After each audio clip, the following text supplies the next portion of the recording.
माँ, एक कथा सुनने में आती है कि बहुत काल पूर्व दक्षिण में एक गुरुकुल स्थापित हुआ। बहुत राशि व्यय की गई, हालांकि उसमें सिर्फ एक ही विद्यार्थी पढ़ा। ऐसा क्यों कर हुआ? तो हुआ ये, प्रवेश के पूर्व, गुरुकुल में प्रवेश के पूर्व एक प्रश्न पूछा जाता था, सामान्य सा प्रश्न था, कौन हो तुम? कौन हो तुम? उत्तर जो ठीक देता वही प्रवेश पाता, अन्यथा लौटा दिए जाते। विद्यार्थियों की जमात आई, प्रश्न पूछा गया जो दरवाजे के पीछे छिपा रहता। दरवाजे पर चोट की आवाज हुई, पीछे से प्रश्न उठा, जी बताइए कौन हो तुम? विद्यार्थियों के कुछ समूह थे जिन्होंने अपने नाम कहे, अपने पिताओं के नाम कहे, अपने कुल और वंश जातियां कहीं, और अपने शहर और गांव के नाम भी कहे। पीछे जो बैठा रहता वो कहता, ठीक मेरे बेटे, तुम्हारा उत्तर ठीक नहीं है, तुम अभी घर जाओ, पुनः आना। जब पीछे आते हुए विद्यार्थियों ने देखा और पूछा भी, तो ज्ञात हुआ कि ये प्रश्न है और ये उत्तर दिया गया, तो लौटाए गए। थोड़े से चतुर हो गए पीछे वाले, उपस्थित हुए, दरवाजे पर चोट की, प्रश्न पूछा गया, जी कौन हो तुम? एक प्रश्न जिसकी बड़े तौर पे दो ही उत्तर बनते हैं और एक उत्तर दिया गया तो लौटा दिए गए लोग। तो उन्होंने दूसरा उत्तर दिया, हम शुद्ध हैं, हम बुद्ध हैं, हम निरंजन हैं। वो कहते हैं, सुनो, तुम्हारा उत्तर तो पहले से भी ज्यादा गलत है। तुम्हारा उत्तर तो, अरे उनका उत्तर मैं शरीर हूं, मैं ये हूं, मेरे ये नाम है, कम से कम वह धरातलीय सत्य तो है। तुम्हारा ये उत्तर मैं शुद्ध हूं, मैं बुद्ध हूं, आनुभूतिक नहीं है, क्योंकि पहला उत्तर आनुभूतिक है। लेकिन तुम्हारा उत्तर, तुम भी लौट जाओ, बाद आना। एक प्रश्न दो उत्तर दे दिए गए, पीछे और विद्यार्थी आते हैं, दो उत्तर दिए गए थे, तीसरे समूह उपस्थित हुआ, प्रश्न पूछा गया, जी कौन हो तुम? तो एक विद्यार्थियों का समूह कहता है, जी न हम शरीर ही हैं और न हम आत्मा ही हैं, हम तो ईश्वरीय अंश हैं, हम तो ईश्वरीय अंश हैं। वो पीछे बैठा रहता, वो कहता, सुनो, तुम्हारे उत्तर भी ठीक नहीं, अभी लौट जाओ। पीछे और जमात आई, पूछा, जी कौन हो तुम? वे कह रहे, हम ईश्वरीय अंश भी नहीं हैं, न कोई शरीर ही है और न कोई आत्मा ही है, तो कौन हो तुम? जी हम तो ईश्वरीय ऐश्वर्य हैं, ईश्वरीय लीला हैं हम तो। तुम्हारे उत्तर भी ठीक नहीं है। वर्षों बाद एक विद्यार्थी आया, उसने दस्तक दी, प्रश्न पूछा, जी कौन हो तुम? वो कहता है, सुनो, ये जान गया होता कौन हूं मैं, तो तुम्हारे यहां आने की जरूरत क्या थी मुझे? बाबूजी, ये जान गया होता मैं कि मैं कौन हूं, तो तुम्हारे यहां आने की जरूरत क्या थी, मैं बताओ। लेकिन एक प्रश्न है जिसके चार तरह से उत्तर दिए जाते हैं। एक कुछ लोग हैं जो कहते हैं मैं शरीर हूं, परम भौतिक जीव हैं ये चार्वाक, जो कहते थे, यावत जीवेत सुखम जीवेत ऋणम कृत्वा घृतम पवेत, भस्मी भूतस्य देहस्य पुनरागमनम कुतः। मां, कुछ लोग हमारे परिवारों में, हमारे समाजों में, हमारे आसपास इस ढंग से जीते हैं जैसे वो इस उत्तर के साथ, जैसे कि उन्होंने ये उत्तर उपलब्ध कर लिया है कि एक ही जन्म है और एक ही जीवन है, जो दिख रहा है यही है, तो जब तक जियो सुख से जियो, यावत जीवेत सुखम जीवेत, जब तक जियो सुख से जियो, ऋणम कृत्वा घृतम पिबेत, कर्ज लेकर के घी पियो। जब तक जियो सुख से जियो, कर्ज लेकर के घी पियो। भस्मीभूतस्य देहस्य, शरीर तो मर जाना है एक दिन, पुनरागमनम कुतः, और पुनः आगमन तो है नहीं कुछ। तो मां जो इस ढंग से जीते हैं हमारे समाजों में, हमारे परिवारों में लोग, एक तो वे अनैतिक हो जाते हैं खूब। जब पुनरागमनम है ही नहीं तो अनैतिकता बढ़ेगी कि नहीं बढ़ेगी? जब पुनरागमनम है ही नहीं कुछ, तो रत्ती भर भी सामाजिक मूल्य नहीं होंगे उनके पास, और ना रत्ती भर भी पारिवारिक मूल्य नहीं होंगे। जब आप अनैतिक होते हैं और पारिवारिक मूल्य खो देते हैं, तो आप खुद को देखेंगे तो आप पाएंगे, मैं भी पाता हूं, कि हम शुद्ध तौर पे भौतिक हो जाते हैं। उस समय इतने ज्यादा भौतिक होते हैं कि बस ये ही तो है, ना इसके पीछे कुछ, ना इसके आगे कुछ। तो एक तो इस ढंग से जीवन होता है बाबूजी व्यवस्थित, क्योंकि परिणाम तो समयवर्ती हैं, पहले कहा था अपन ने। तो कभी इस ढंग से भी परिणाम आ जाते हैं, कभी हम किसी के प्रति आप इतनी जटिल हो जाती हैं मां, लोग समझाएंगे अरे भैया लोक परलोक भी देखो, पुण्य पाप भी देखो, लेकिन आप इतनी जटिलता पर रहने दो, हमें कुछ नहीं मतलब है, न स्वर्ग से न नरक से, हमें तो अभी हिसाब किताब पूरा करना है। प्रवृत्ति होती है कि नहीं होती है? मुनि जी के सामने महाराज साहब विद्यासागर जी कोनी जी में थे, पुरानी कमेटी और नई कमेटी ने आचार्य श्री के सामने ही मंच पे एक दूसरे के सिर फोड़े थे। तो जब वो सिर फोड़ रहे थे वहां पे, तो उनके ज्ञान गुण में कौन सी पर्याय बन रही थी? महाभौतिक पर्याय बन रही थी कि नहीं? अरे भैया यही तो सार है, कमेटी का प्रधान हो जाना ही तो सार है। उन्हें ना तो पीछे दिख रहा है कुछ, ना आगे दिख रहा है कुछ। तो मां एक प्रवृत्ति हमारी ऐसी होती है जहां परम भौतिक पर्याय हो जाती है। आप मंदिरों में खुद को आवेश में नहीं पाती हो? कभी कभी कितने आवेश में आ जाते हैं हम लोग, और इसे हम समोशरण कहते हैं। समोशरण में क्या है? विजातियों में भी बैर नहीं होता है। और जब आप सजातीय में बैर दिखता है तो वो तत्काल में हमारी परम भौतिक की पर्याय बन जाती है। हालांकि हम उसे डिटेक्ट नहीं कर पाते, हम उसे चिन्हित नहीं कर पाते, लेकिन हम इतने ज्यादा भाव के स्तर पे भौतिक हो जाते हैं कि अबई इससे हिता हिसाब तो मैं अबई चुकाऊं, बाद होगा जो देखा जाएगा। मां जो हत्याओं पे उतारू हो जाते हैं बाबूजी, वो बाद जो होगा वो देखा जाएगा। उस समय ना पुण्य विधि रहती है ना पाप विधि रहती है कुछ।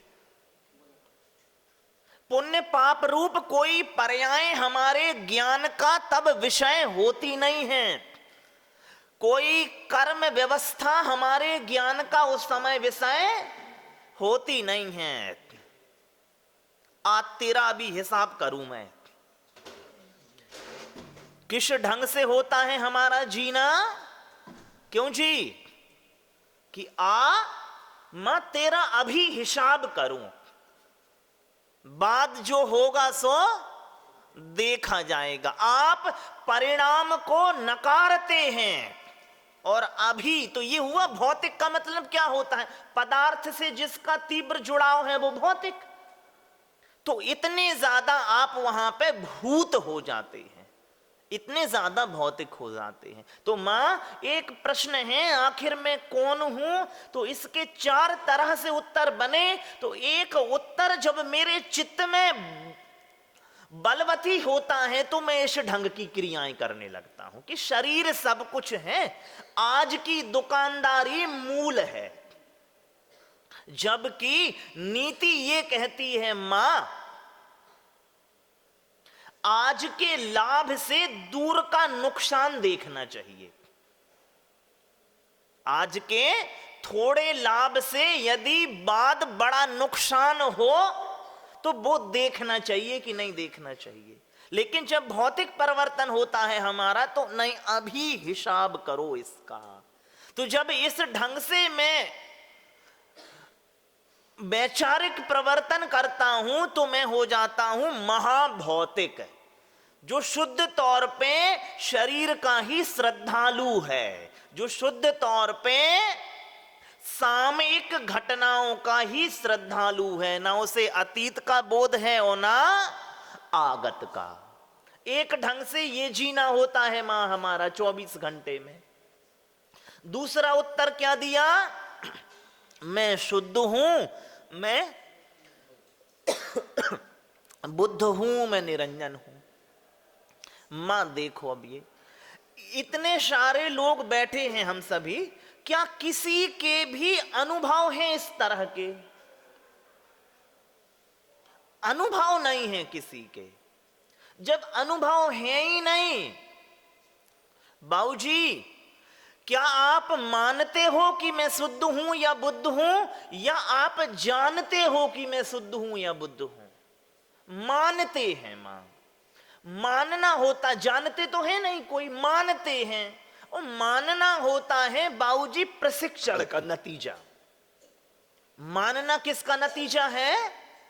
प्रशिक्षण का। शुद्ध तौर पे आप जो मान रहे हैं कि मैं शुद्ध हूं, मैं बुद्ध हूं, ये एक तरह के प्रशिक्षण का नतीजा है और कुछ नहीं।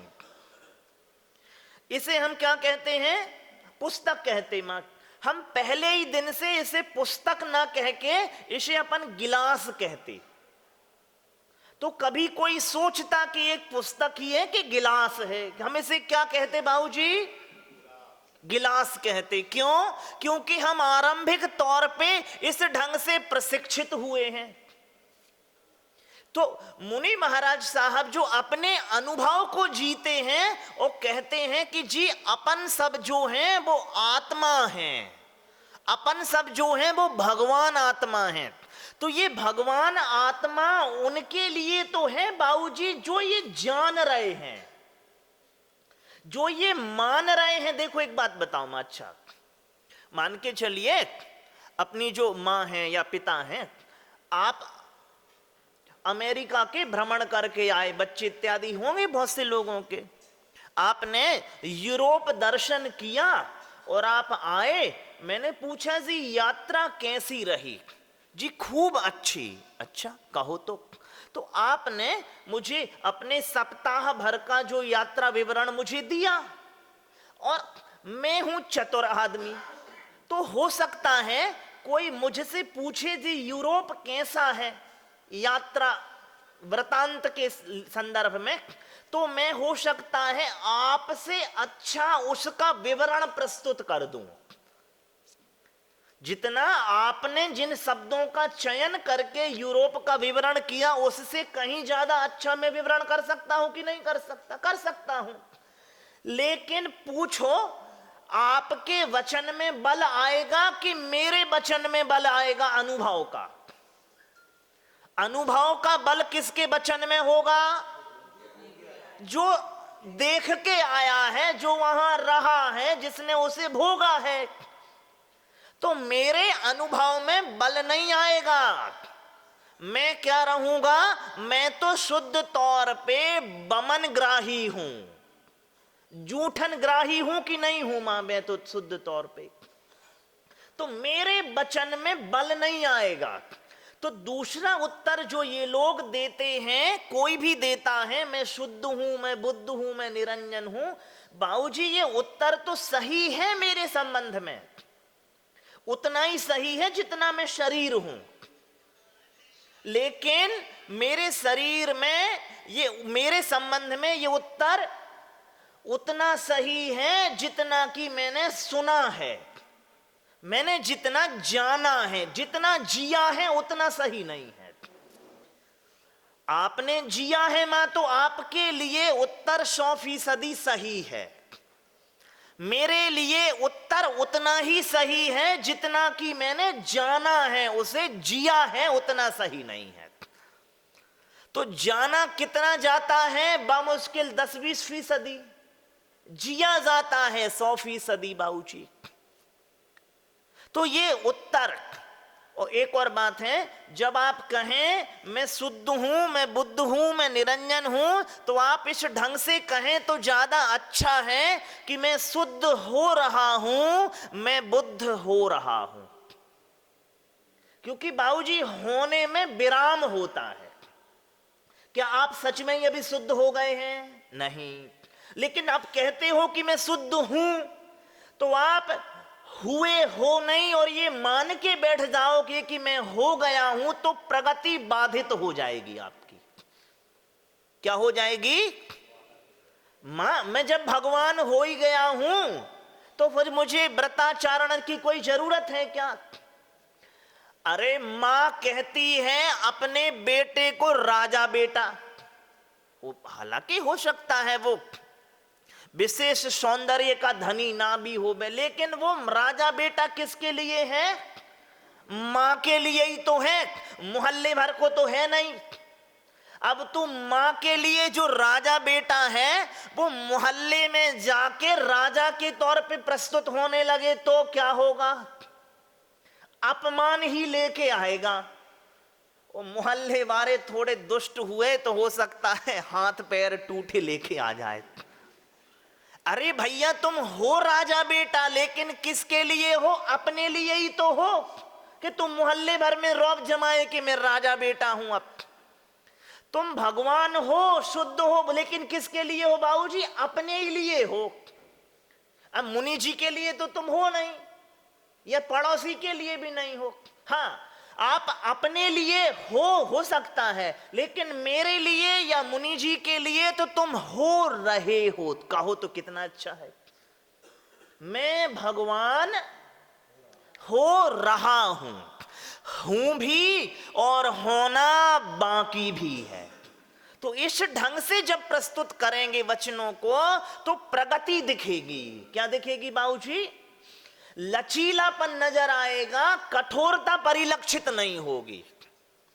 अभी जैनियों के जितने भी छोटे संप्रदाय हैं, आप देखो सबसे ज्यादा कठोरता कौन से समाज में देखने में आती है? सबसे ज्यादा समाज कठोरता देखते आती है सोनगढ़ परंपरा में। व्यवहारिक कठोरता भी देखने में आती है। क्यों? क्योंकि जब आप इस ढंग से अपने आप को प्रशिक्षित करोगे कि मैं हूं, मैं हूं, मैं हूं, तो हो ही, ये नहीं, दोष नहीं है, हो, लेकिन होना जो शेष है उसका लचीलापन नहीं आएगा, उसकी प्रगति देखने में नहीं आएगी। तो फिर मां हो तो पता चलेगा बस हो ही हो, वचन का बल नहीं आएगा होने में। मां यूरोप देखाएंगी और मैं मान के बैठ जाऊंगा हाँ हाँ मैंने तो देखा है और मैं इतना वाक चातुर्य रखता हूं कि मां को भी परास्त कर दूं यूरोप के विवरण में, तो पता चलेगा भैया तुम्हारे वचन में, तुम्हारी आवाज में तेजी तो आ जाएगी लेकिन बल नहीं आएगा अनुभूति का। तो एक इस ढंग से प्रस्तुति होती है हमारी। ठीक है। तीसरी प्रस्तुति क्या थी मां? जो बच्चे कहते हैं जी तुम कौन हो, वो कह रहा हूं कि मैं ईश्वरीय अंश हूं। कोई ईश्वर 7 आसमान के ऊपर बैठा है और मैं उसका अंश हूं, तो इसमें क्या होगा? स्वतंत्र इच्छा का अभाव रहेगा। जिंदगी भर परतंत्र बने रहोगे कि नहीं? अंश और अंशी में तो अंश जो है वो हमेशा गुलामी करेगा किसकी? अंशी की।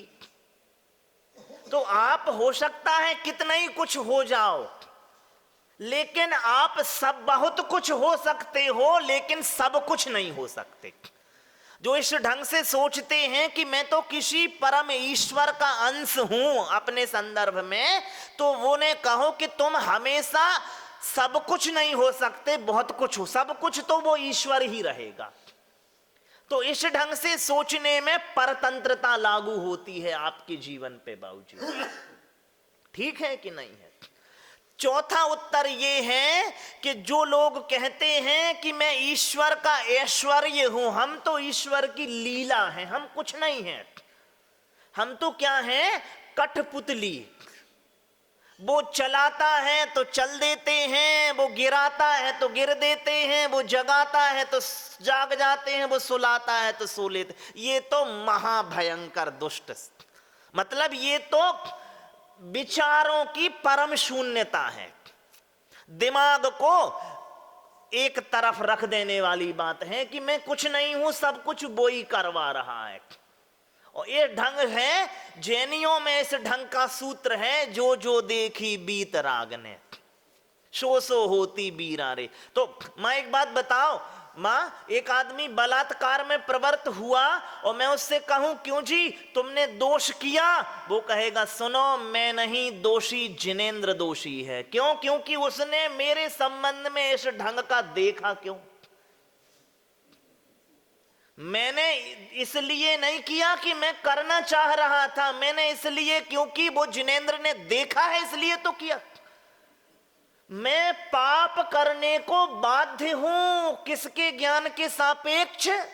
जिनेंद्र के ज्ञान। क्योंकि सच बात तो ध्वनि तो यही हो रहा, जो जो देखी बीत राग ने, सो जो देखी है सो हो रही।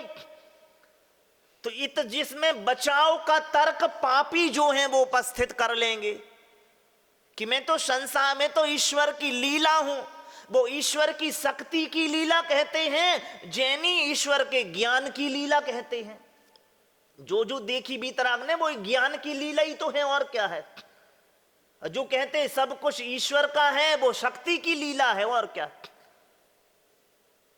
और एक और अच्छी बात बता जूमा, जो ये कहते हैं कि सब कुछ ईश्वर की लीला है, उनमें तो कथनचित और कदाचित स्वतंत्र इच्छा मेरी देखने में भी आती है। लेकिन जो इस ढंग से सोचते हैं कि सब भगवान के ज्ञान में देखा है वो ही होना है, तो यहां तो स्वतंत्र इच्छा नहीं आती।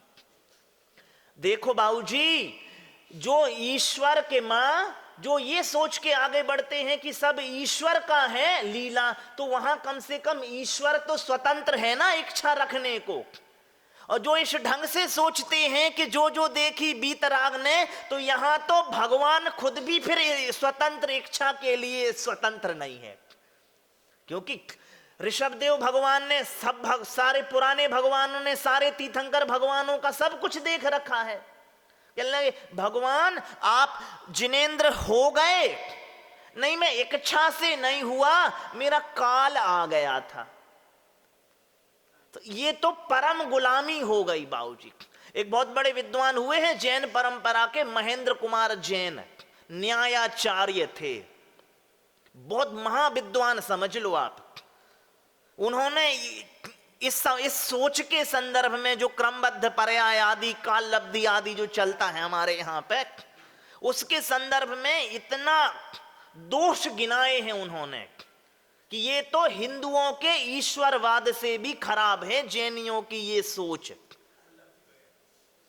क्योंकि उसमें ईश्वरवाद में ईश्वर तो स्वतंत्र है ना, काल लब्धि इत्यादि की जो दीद की बीतराग में, उसमें तो खुद बीतराग भी स्वतंत्र नहीं रह जाता है। विश्लेषण करेंगे कभी आप मिलेंगे तो मां मैं ना शरीर हुई हूं, ना मैं आत्मा ही हूं, ना मैं ईश्वरीय अंश ही हूं, और ना मैं ईश्वरीय ऐश्वर्य लीला ही हूं। आज के संबंध में शुद्ध रूप से मैं एक संयोग हूं।